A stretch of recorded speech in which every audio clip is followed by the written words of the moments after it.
Welcome, golfers, to the 24th episode of the Read It, Roll It, Hole It podcast. Super excited to have a special guest on today, Andy Proudman, part of Me and My Golf. Welcome, Andy. Thanks, Ollie. Thanks for having me on. It's good to be here. Great stuff. Yeah, really looking forward to picking your brains and learning more about you. So can't wait. Good. Well, I'm happy to talk about whatever you want to talk about and share as much as I can. So we can fire away. Fantastic. Where I'd like to start, Andy, is sort of the story of Me and My Golf. Obviously, we see you as, well, like global superstars in our industry. Do you know what I mean? You've done like phenomenally well, come a long way, I imagine. And I'd like to hear about the journey from when you were sort of, I was going to say just pros but you know what I mean? So just like how that journey's been. Yeah, I mean, me and Piers set up an academy together. My relationship with Piers goes back a long way. We played junior golf together. When I joined a golf club when I was 13, met Piers. He was working in the shop, and sort of our relationship and friendship started then.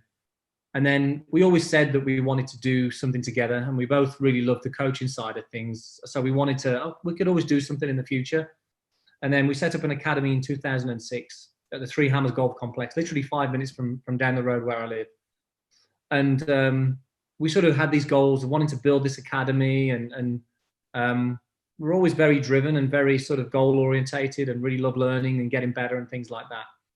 And we were there for 6 years, and towards the end of the 6 years, we'd sort of hit everything that we'd want to hit in terms of the goals. We'd really busy driving range, great academy, great junior section, doing lots of clients. But we were okay, what's next? What's the next big challenge? And I think we felt that we were good at what we did. And we felt that a lot of golfers were coming through the door with poor knowledge, poor understanding, uneducated about the golf swing, same issues, same problems. And we're like, well, people are missing out on some learning here because they're coming to us with poor concepts in the minds of what they should be doing. Same faults, and we're trying to fix the same faults, as you know, with a lot of golfers all the time. And we're like, well, how can we reach these golfers? How can we reach more golfers and sort of educate them and help them out with either the concepts or drills or whatever it might be from a larger scale? And this is when we started sort of setting up some YouTube videos and things like that.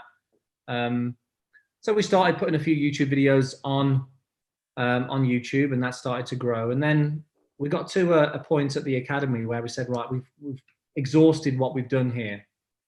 We didn't really know what was next.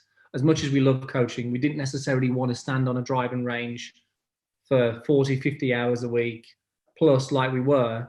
We wanted something different, really, and we wanted to sort of get our message and get our thoughts out into the world. So we said, let's quit the academy and let's go traveling around the world. So we said, let's travel around the world for a little bit and just figure out what the next step was. So we actually did a whole round the world, traveling adventure from America to, from East Coast to West Coast, then to Hong Kong, China, Australia.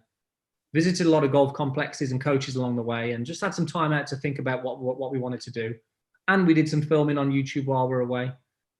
And then we got back, and then that was it. It was like, right, this is what we're going to do. We're going to go all into YouTube. We sort of saw this opportunity and had this vision of what we wanted to do. And then we're like, right, this is what we're going to do. We're going to commit to doing this consistently every week and put great stuff out there, good value, and let's just see where it takes us. And luckily it grew. People enjoyed it. They gave us feedback. People wanted more and things like that. And it then just started to snowball and more. And it's grew into what it is today, really, which is, we've got a lot of subscribers on social and, followers around from social media, and we get to sort of provide content and impact people around the world, which is, it's certainly a rewarding thing to do when you go to a golf club in the US and somebody says, oh, I've seen your video on this, that really helped me. And we always talk about that's the most rewarding part of our job, when you realize that you can help someone from another country without ever meeting them. So it's been an interesting journey. We've done some things that we probably wouldn't have thought we would do, meeting and spending time with some incredible golfers and some top class athletes, and you're like, well, we never really thought that would happen. You know, it never really was planned for that. We just wanted to put what we do out to the world and see what happened really, and help some golfers. But it's amazing what you do when you have a bit of a vision and you're consistent with it, really. Yeah, it's really really good, and long may it continue, Andy. I love your content. I think all the stuff you produce on YouTube's great, and I'm a big fan of the podcast. I love all the podcasts. So it's interesting. You talk about that vision, and you said it's amazing what you achieved with that vision. What was your vision back then, and how has that sort of evolved over the years? I think we just saw this opportunity, and we just saw, well, not necessarily social media, but because the social media was very small then, but YouTube was sort of emerging and growing. The golf world was quite quiet with that, but we just saw, well, actually, we can really hit a lot of people here. We can reach, you know, a real large number of people online. And if we can reach and impact a large number of people online, then there are going to be certain opportunities there from a business side of things as well. So we thought, well, look, if we can provide great value and put content out there that's going to help people, then we might be able to create a different style of business that is different to just having one-to-one coaching. As much as we love one-to-one coaching, we were doing a lot of coaching, and it's hard. You know what it's like if you've got back coaching all day. It's very hard to really stay on the ball and to really stay engaged throughout that. And if you've got that 5 or 6 days a week, it's quite tiring as much as you love the job. So we wanted to create something different, more variety, and it was exciting just doing something new, standing behind the camera and having to speak when you're not used to that. That took some effort, some mistakes, still mistakes that we make now, but it was a new challenge and it was exciting, and no one really had gone down that route. There were people doing it like Mark Crossfield, and sort of he was doing it, but it was just something that we thought, this is a really exciting opportunity here that potentially down the line could be something special. And I think we still look at it now. We were in 2000. when did we start? 2011. So we're going 9 years now, and we still feel that we're sort of at the start, really. And it's been going 9 years. So our vision is still the same, which is to just help a lot of golfers. But I think what we want to do is just do a better job of helping them all the time. We've got our website that we just really want to make sure that, we've got a place that can really, really make a difference to golfers, whatever that looks like, from whether it's health and fitness, whether it's mindset, whether it's technique, whether it's equipment. Whether it's stats. We really want to create something that has the maximum benefit and creates a good community online for people to come and learn and improve, really. So that's our vision. It hasn't necessarily changed too much. I think we're just finding ways to make it better all the time. I think it's a question that we ask all the time, is just how can we make it better?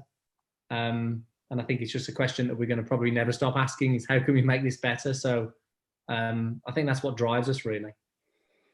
Brilliant. That's good. That growth mindset, isn't it? That's key. You can't stop.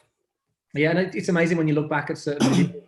If we look back at a video from 6 months ago, we'll look back at it and we'll go, oh, God, look what it looked like then. It's almost like because we're doing these small incremental changes all the time, you look back and it doesn't necessarily look that good.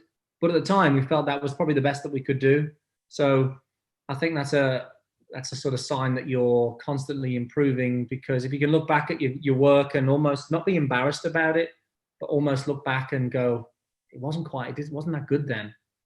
But that's the mindset I think we'll always have. I think we'll always be looking back and think, God, look what we were doing then, or look how we communicated then. Look at the graphics then. I think something that we just constantly always try and improve. That's great. Is that a concept or something you try and install into your players, which is a wonderful, helping them with a vision, goal setting, and then reviewing, learning from mistakes coming forward? Is that mindset something you try to install into people?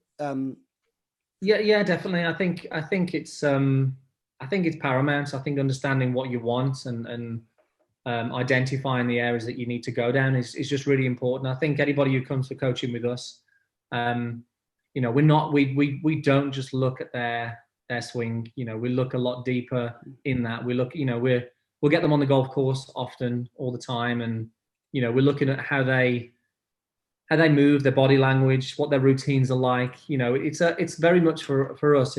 The approach is it's holistic. Our approach is to everything really. So I think it's just a key part for our coaching that what we're doing ourselves. We're really looking at how we can get our students to do that and look at their game. And it's always a long-term plan for us. If anybody comes for a lesson, it's not okay. Let's look at what we can do now.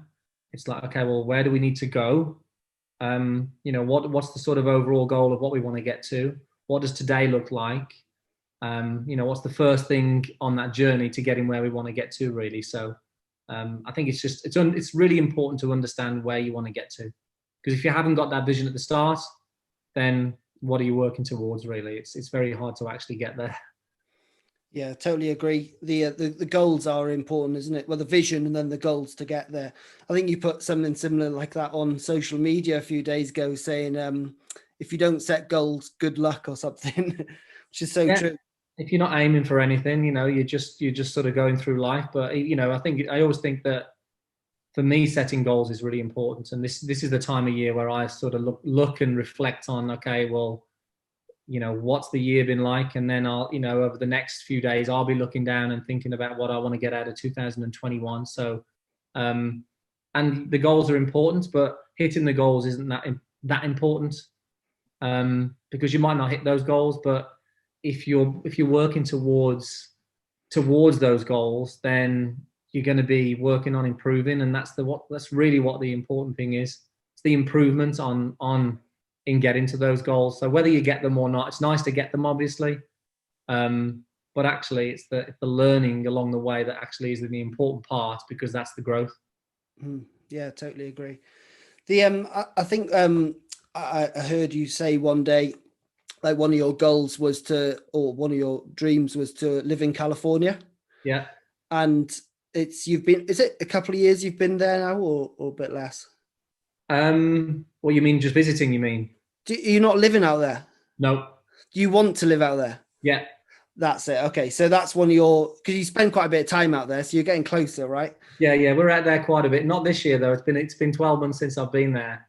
Okay. But yeah, it's for me, it's something that I've wanted to do for a while. Currently going through that process. The visa application is sort of being put together now by the solicitors in America. So hoping that that's going to get done soon. And, you know, 2021 hopefully is going to be the year that actually I do it. But, you know, with COVID and everything, it slowed things down. But hopefully 2021 is the year. We'll see. Good. Excellent. So, well, it's a big step, isn't it? It's big, and it's a very different world out there that, you know, life is sort of very different. Have you, so I'm sure you've come over a few stumbling blocks over the few months in that process, have you? Yeah, I think with what's happened, it's just been pretty tricky with COVID, but I think anything like this takes a bit of time, and it'll be worth it in the end. And I think California is just a great place, and America is certainly a different world in terms of golf compared to the UK. You know, golf's obviously good in the UK, but you go over to the States and, you know, the PGA tours are, you know, obviously a big deal, and you feel really in the golf world when you're out there, and the biggest market is over in the US. So when you are in California or Florida, you really feel that you're sort of connected to the golf world, because they just love their golf out there as well. It's and there's golf everywhere. You go to Florida and it's just everywhere. So many courses, and the service is great, and the opportunities are out there from so many. And it is the land of opportunity. You know, it's pretty interesting being out there really, and surrounded by manufacturers and things like that, and different golf professionals. A lot of them live out there. So, you know, every time we go out there, there's a different opportunity that presents itself. Exciting times. On your website, on your mission statement, you put you want to break down barriers for golfers to hit sort of, you know, lots of people. What are those barriers that you found you've knocked down, and what are the ones that are sort of still in the way that you need to knock down? I think the one barrier for a lot of golfers that stops them from improving, first of all, is a lot of misconceptions. And I think that golfers playing with their friends, as you know, listening to their friends is a barrier. But I think the understanding of what people should be trying to do, and I think we create a lot of content and put it online, but at the same time, watching lots and lots of content online is actually not going to help you, because if you watch too much content and you try and apply too many things, then there's just too much going on. So I think it's important to learn, understand certain things in the golf swing and understand what you are trying to do, but know when the right time to actually implement that is for yourself, which is the harder part. I think for golfers who are watching content a lot, they see a tip and they go, oh, I'll try that tomorrow. And then the next day they go out, they'll try another tip, and they've not really got any clear understanding of what it is that's making them inconsistent. Because everybody comes to us and says, I want to be more consistent.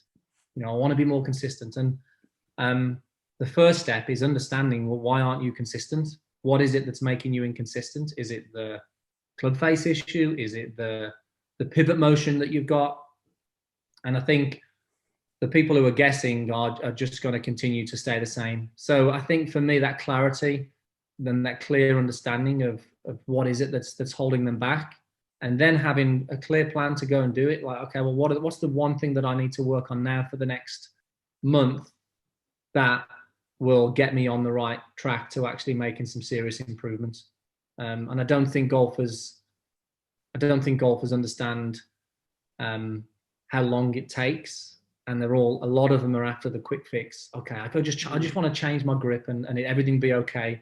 I don't really want to put the hard work in at changing the patterns and things like that. A lot of them do. Some people do. But I think the type of people that we want watching our content are the people who really want to improve, the people who really want to take the time to get better. We can give them simple fixes if they want a simple fix.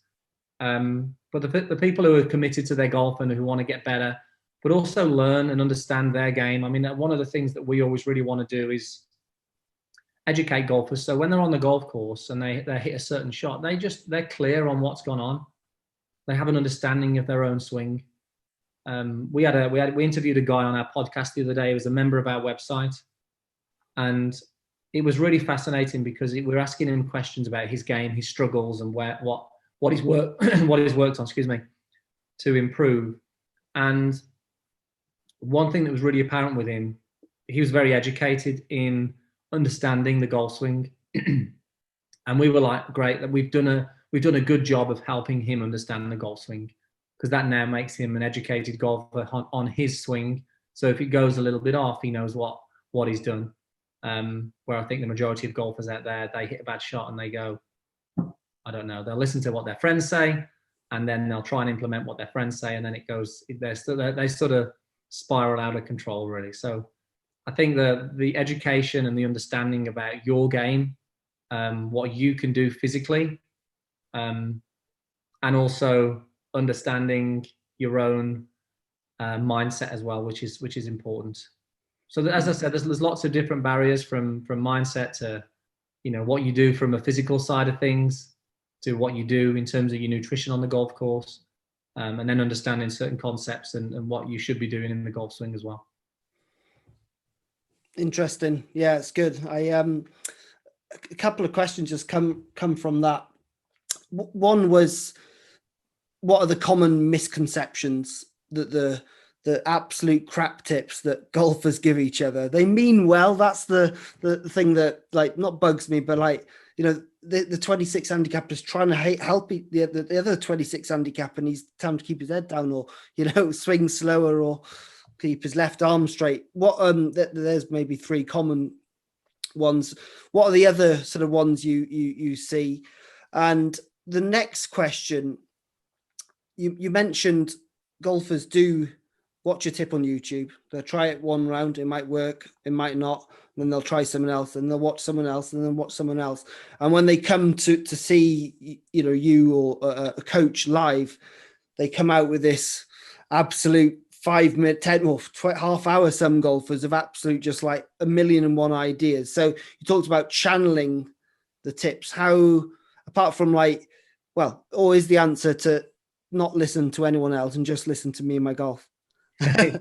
Well, I think that's why we created on our website some plans that are more of a something to follow and a structure, because I think golfers are lacking a structure. Yeah. Golfers will go online and search and watch 50 videos in a week, and I think golfers come to us and they go, I think they'll search online first, and when it's really, really bad, they'll go, right, I need to go and get it sorted. And then what I always say is, when somebody comes to me for a lesson, I'll say, look, the most important thing I want you to go away with today is clarity, 100% clarity on what it is that's causing you some issues and what you need to do to put it right. And you understand the whole thing. And I think, and some improvement in that lesson. I'll always say, look, we want to see you understand with clarity of what the problem is.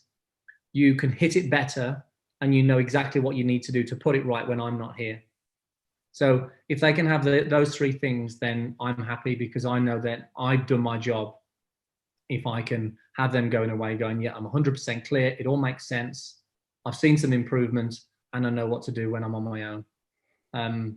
That's, for me, that's sort of, I go, okay, that's my sort of mission, to get them leaving the lesson, really. Absolutely. Yeah. Decluttering, isn't it? That's what, I get my golfers sometimes to write down everything that's in their head.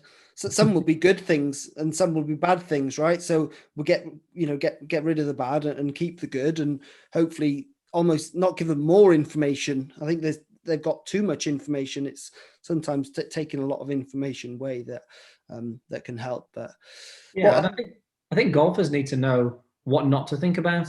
The amount of golfers that come to us, and you'll know this, that they'll come to us with so many things, and you go, well, you've got 2 or 3 things there that actually you don't need to think about because it's not an issue.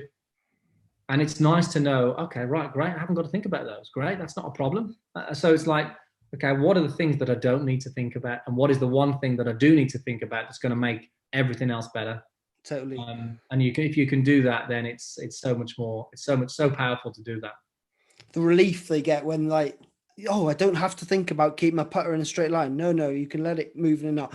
Wow. Okay, lovely. That sort of thing is great. Exactly. And I'll go back to the misconceptions. I mean, yes, you've got your head down, you've got your left arm straight, you've got swinging it slow, you've got the club moving. I mean, a lot of golfers still don't understand that the club moves on an arc, and that be with long game, but that be with chipping as well. A lot of golfers from short game, they are trying to chip in a straight line with the golf club. And if they've got these poor concepts, if you've got a poor image in your mind, then you're going to produce a poor movement. And I think if you can have a great image, and this is why we use the graphics a lot in the videos, because if you've got a great image in your mind of what you need to do, then you will find a way to actually produce a better movement and a better motion. But if you've got the wrong image, your body's going to produce that image, and it's not going to look pretty.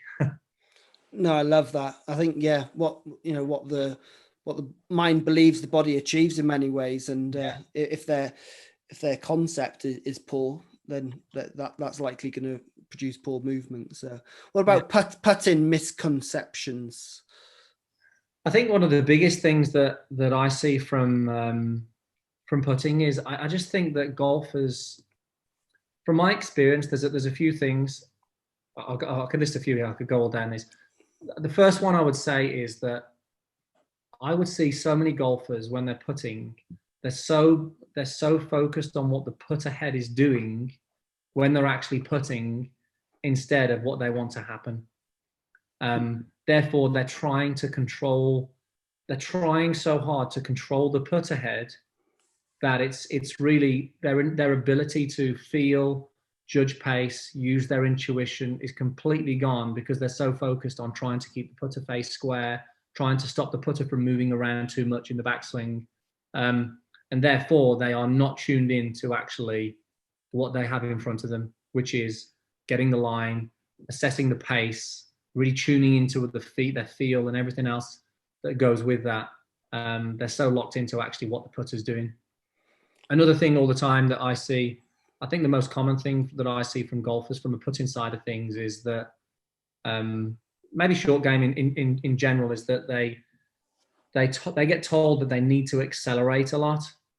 And the one thing I see that lets people down from poor pace control is basically they don't vary their length of backswing, and therefore the rate of acceleration that they have to produce on the shot to get the distance is just very, very inconsistent. So whether they've got a 6-footer or a 20-footer, the backswing length is generally the same, but the acceleration that they produce has to change because of that. And that's very, very hard to judge pace instead of really varying the length of the backswing. That's probably one of the biggest ones that I see amongst amateur golfers that lets them down pace control, their length of the stroke. And often the pace of that stroke as well is a little bit out. Yeah, I totally agree with you, Andy. That's something I see often. I think they're almost linked as well, where if you've got a controlled backswing, there's no energy, so they need to accelerate. But a lot of it is they think they should accelerate. And through my learnings, I've sort of heard a lot of the top golfers actually decelerate, like Jordan Spieth, the best touch in the world potentially, or one of them. His putter's actually decelerating.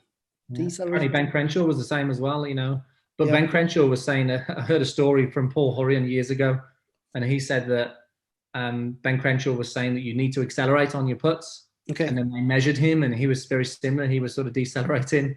So, what people say and what people do are often very different. But I think the one thing that stops people from maybe getting better putting as well from when we go on the golf course, and that's just having a good routine and a good process that enables them to actually get in the right frame of mind to execute. So I think people who are struggling with putting as well just have a poor process. They don't have a process that enables them to assess the read, pick a start line, and then tune into the actual pace of the putt. So I think that's, if they had a good process, and this is why I like aim points, because it is a process. And I think for the majority of amateurs, if they used, certainly for the let's say 18 to 28 handicappers, if they use something like aim points, it gives them a process and it gives them something to learn from as well. It gives them some feedback when they're doing these things, and I think that would be definitely advantageous for a lot of golfers. Absolutely. I think we'll come on to the aim point. I just want to go back to going back to your first misconception of they're trying to control that backswing. I've got a few videos on YouTube and they got like 50 views, right? 100 views. Nobody watches them, right? And that's okay, because I'm not like, not me and my golf. But then I put this one video up there, which is about 40 seconds saying, cure my wobbly backswing. And out of nowhere, it's got 9,000 views. And so, like, I think going back to like what are golfers, there's probably a sort of message there, really.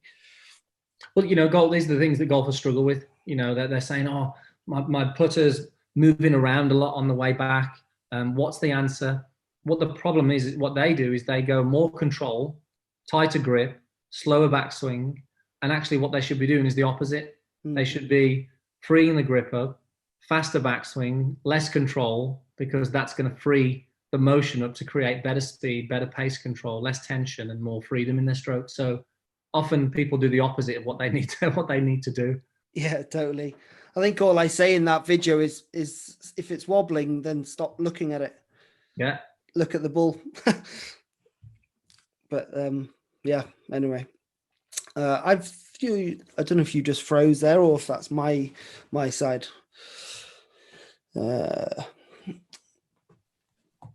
You there, Andy? Oh, you're back.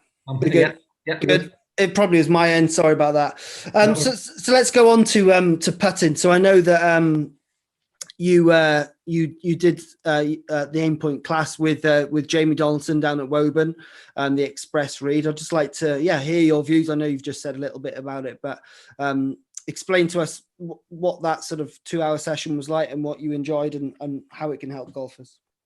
Yeah, I think with that, I think it was because we didn't know necessarily a lot about aim point.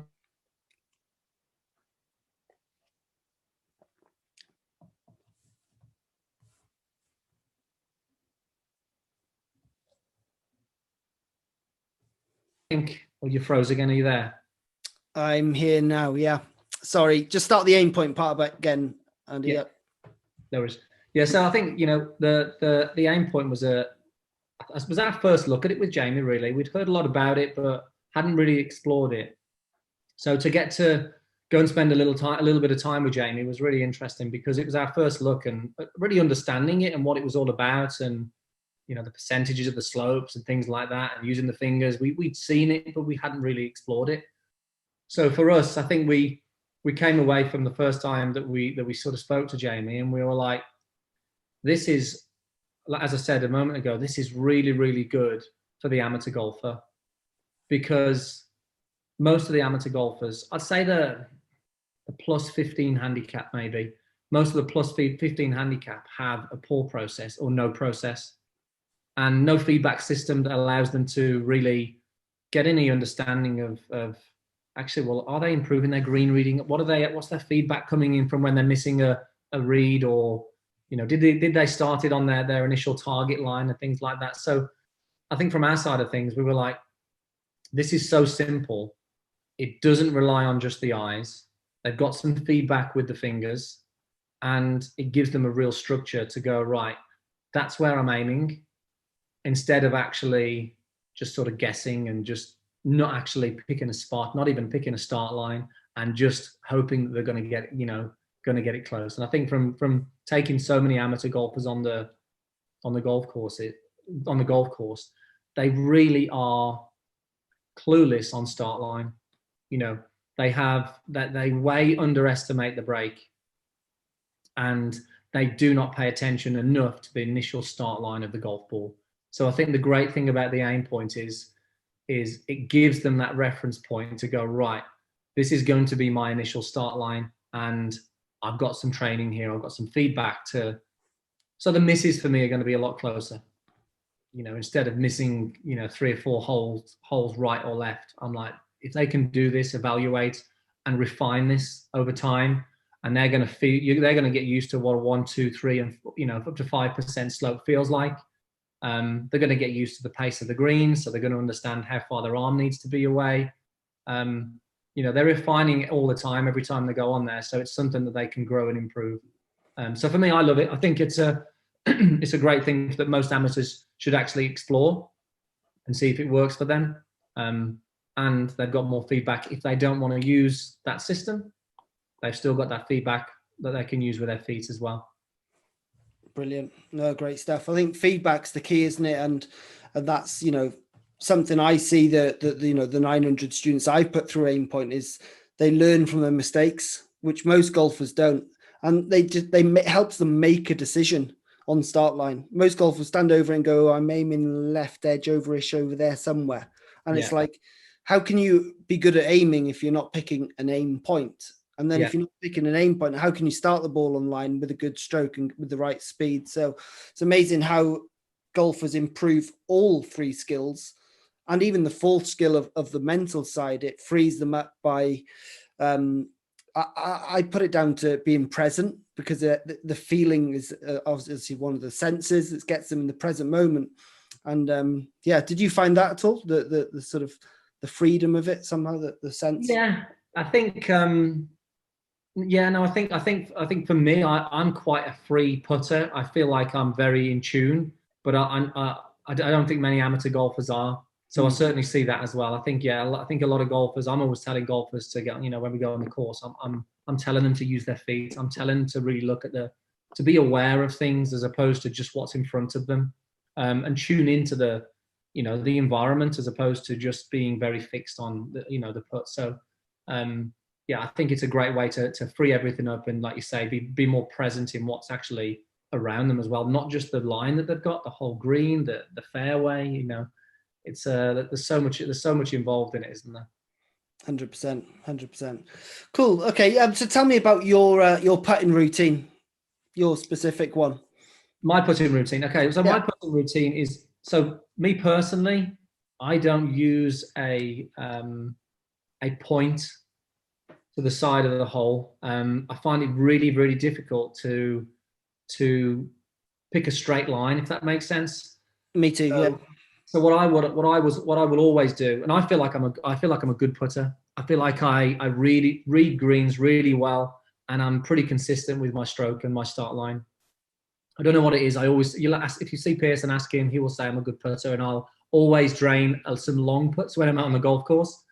He doesn't really like that, but and he'll often ask me to read greens for him. If we're playing a match, he'll be like, okay, you can read the greens and just tell me the line.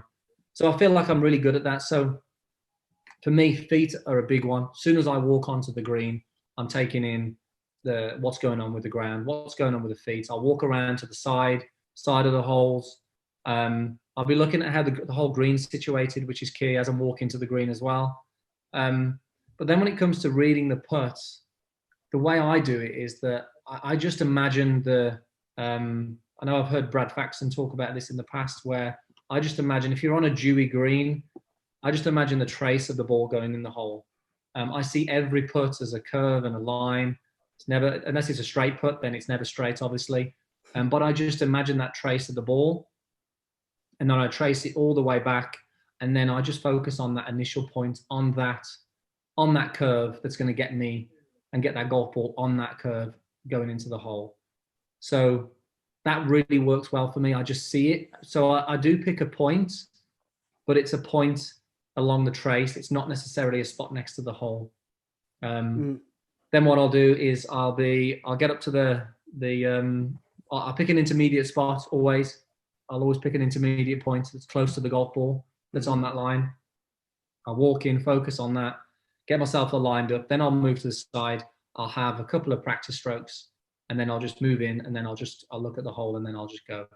And I'm pretty free when I do that, really. So I think my process is pretty good. That allows me to read, aim, select my aim point, if you like, and then just focus on the putt when I get over it. So the process for me, I think I've sort of dialed that down. That allows me to be free over the putt. I love the simulations you play in your head that you're talking about, seeing the line on that in the dewy grass. That simulation is just so key, isn't it? To I think it's not just putting, it's life. Like, yeah. If we were going to say, right, you've got to leave your house now and go to your car, you can almost sort of picture where your car is and how you'd get there. And I think that simulation process, simulation in your pre-process there is really clear, crystal clear. So yeah, it's the most important thing for me. It's the most important thing for me, which I believe for me is why I'm a decent putter, is because I have that clarity of, I imagine the ball going in the hole, and every single putt I'll be down there and I really see it. And that's so clear in my mind before I then select the start line. Wonderful. And there's no one way to do it. You've got to find what works for you, and this is what it's all about. This is the beauty of golf and the beauty of us human beings. We're all so strange and weird. We've just got to find the recipe that works for us, and the only way we do that is exploring different things and finding ways, and maybe picking bits from aim point that we could use, or going down the aim point route. Finding our recipe.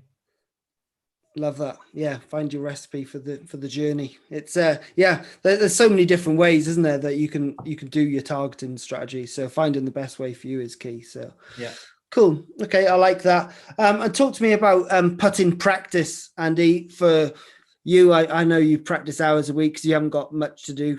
But in all seriousness, like, what would let's talk about Aaron Rye. You coach him. He's a tour player. But also you coach loads of other guys. Talk through like that practice, just in general, really, for putting. What should be included and perhaps what shouldn't.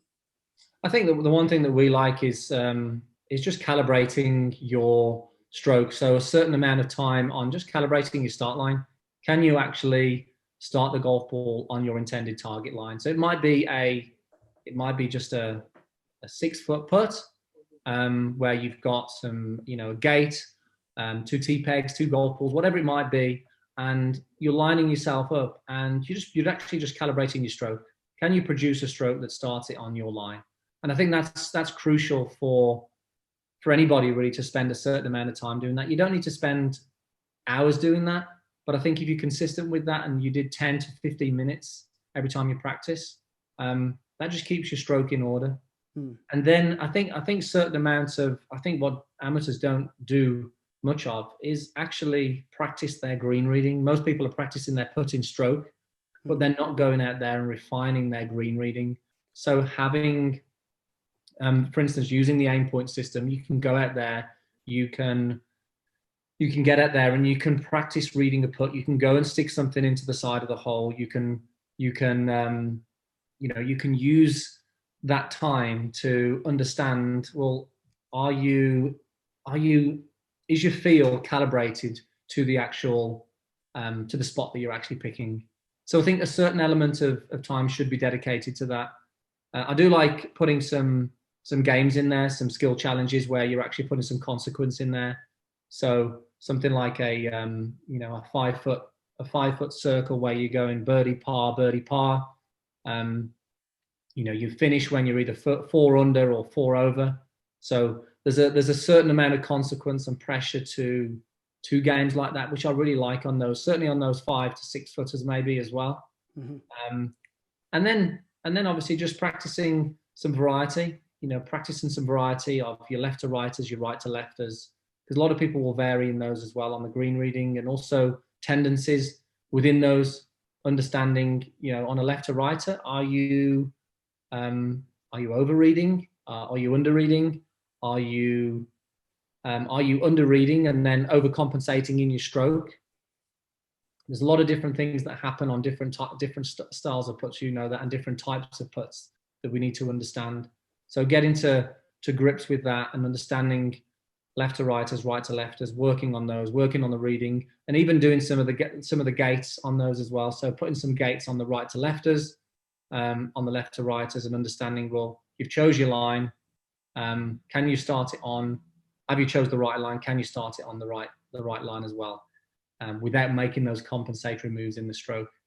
So there's lots of different things you can do, but pace control is obviously a big one. But I do like the calibration of the stroke to make sure you can start it on your target line as well. I think that's a key one. Brilliant. Yeah, I love that. It's a nice variety of technical work, and then calibrations, being sort of creative. And the only way you're going to figure out the difference on right to left, left to right, and different tendencies and patterns is by exploring, isn't it? Yeah.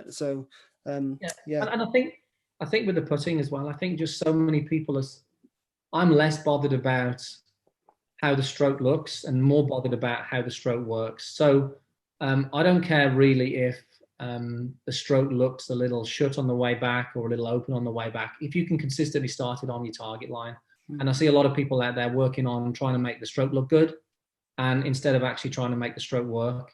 So for me, it's more about function over what it looks like. So training the result in terms of getting the ball to start on line. You could have a shut face and then you get it to square all the time, but as long as you can repeat it, I don't care. I really don't mind. And I think golfers worry too much about that. And you'll see tendencies of their long game bleed into their short game and their putts, which is fine, but if they can repeat it, then I really don't mind. I think a lot more people could benefit from worrying less about their technique and just focusing on pace and can they start the golf ball on line, irrespective of what it looks like. Fab. No, that's great. Okay, Andy, let's I'm conscious of your time, so let's just quick few questions to finish with. What's the sort of coolest place you've ever been to, and not in temperature, but in cool? The coolest place, Henrik Stenson's back garden. Tell me about it. I would say so. We hosted an event probably 2 or 3 years ago now in Florida. It was for one of our brand partners, Audemars Piguet, and it's an incredible event. And you've got like probably 14 of their ambassadors, like Henrik Stenson. Yeah, I think it was Vijay Singh there that day, maybe Vijay Singh. You've got Westwood Poulter, Miguel Angel Jimenez. You've got all these guys here playing with amateur golfers, customers of Audemars Piguet. And the presentation was back. The golf day was at Lake Nona, and nice. The presentation for the night and the evening meal was in Henrik Stenson's back garden. And there was probably 100 people. They flew in some private chefs to cook the food. From Norway they were. So to actually just sort of walk, just right from the course in Lake Nona to Henrik Stenson's back garden, and we sort of walk through, you see his trophy room and things like that. And that was a pretty, that was definitely a cool experience. That was. I'm just trying to think if there's anything been better than that, but that's pretty good. I mean, the tailor-made photo shoots are pretty incredible that we go to every year as well. So they're right up there with that. But because you get to witness Tiger up close and personal and listen to him talk, and that's this. I mean, Tiger Woods, isn't it? To listen to him talk, whatever he's got to say, you're there ready and listening. So that's hard to beat. It's pretty surreal, I bet. It is. I mean, we were there in December, just end of November, December, and we're like 10, well, probably 5 to 10 yards away from Tiger, just listening to him and Morikawa chat, talk about irons, and we just. I mean, we're supposed to be filming that day, but we're just there listening and just watching and just taking it all in. It was just so good. Wow, brilliant! It's you guys have come a long way from a cold, wet driving range in Wolverhampton to Henrik Stenson's back garden. We still do that though. That's the good thing. The great thing about it as well, Ollie, is that we still coach at a cold, wet driving range in Wolverhampton. I saw on your Instagram today, right? Yeah. Yeah, every week. So it's we still love coaching, and as much as we love the content side of things. Somebody asked me earlier, what do you call yourselves? Do you call yourselves content creators, a media group? I says, look, we're golf coaches. I says, we're golf coaches, and that's what we do because that's what we're passionate about, and we care about helping golfers. And yeah, we create content, but the backbone of our business and what we do is we help golfers. So that's always going to remain the same. Fantastic. And to finish with, give us some like low hanging fruit. What one thing can the listeners take to the course tomorrow if it doesn't snow, to go and practice to get better? I think to go and practice, or to one thing they can take to the golf course. Not practice. So one thing. Let's go course management. What can they? What one nugget for course management? I think it's overlooked. We don't coach it enough. I think one thing that I would love a lot of golfers to do. I think a lot of golfers are out there trying to play a perfect game of golf. Especially golfers who are working at their game. They think, okay, right, I've got to stand square. I've got to hit it straight. What I would say is to the golfers listening to this is that if you're warming up on the driving range, if you've got a tendency, if you've got a ball flight that tends to happen, and if you've got a miss that tends to happen, allow for that in your game, all the time on every shot. If you know that you generally miss it to the right, don't aim down the middle of the fairway. If you know you generally miss it to the left, and you've got water to the left, you don't have to aim at the target all the time. You can aim in the rough. You can aim for a bunker if there's danger on the left. I would say allow for your tendencies in your game a lot, because how many times do we actually hit that perfect shot and hit it exactly where we want it? Very, very rarely. We're always missing our spot all the time. So build that into your plan and build that into your strategy. I'm always doing it when I go out there. If I've got a little bit of a fade or something going on that day, I'm like, okay, I'm aiming down the left-hand side today. I'm going to give myself a bit of margin for error if it does go off. I think golfers get out there, play with what you've got, get back to the range, work at it. But when you're on the golf course, do not try and fix anything. Get out there, play, get the golf ball in the hole as least shots as possible, however you can. Love that. Meaningful choices. I think so. Yeah. Yeah. I see so many golfers out there who slice the golf ball, and they're stepping onto the golf course on the first tee and they're trying to play a draw. And you're like, well, it's probably not the best idea. Your patterns are going to come out and it's going to be a slice. So, play with that slice, aim down the left-hand side of the fairway and just play with it. Build it into your plan and strategy for that day. Don't try and fight against it on the course, because it's not going to work. 100%. Andy, that's great. Where do the listeners find you on social, YouTube, your website? You've got some loads of good deals on there as well at the moment, I've seen. Yeah, so it's you can just find us at Me and My Golf, either on the website, YouTube, Instagram, Facebook, TikTok. We're even on now. We're even on to that one. Not on there too much myself using it, but but yeah, we're pretty much everywhere you can find us at the moment. Brilliant. So if they want to find you, they will. They'll find us. They'll find us. They'll find you. Brilliant. Andy, I really appreciate you coming on. Thanks a lot. Hopefully you've enjoyed some of that. And I loved it. The listeners will as well. And hope 2021 is even better for you. With that mindset, it can only go one way. So you've got to work at it, haven't you? You've got to get a plan. You've got to get a plan, and you've got to keep moving forward. You've got to keep making progress, which is what it's all about. Absolutely. Brilliant. Thanks a lot for your time, Andy. Pleasure, Ollie. Cheers. Cheers now.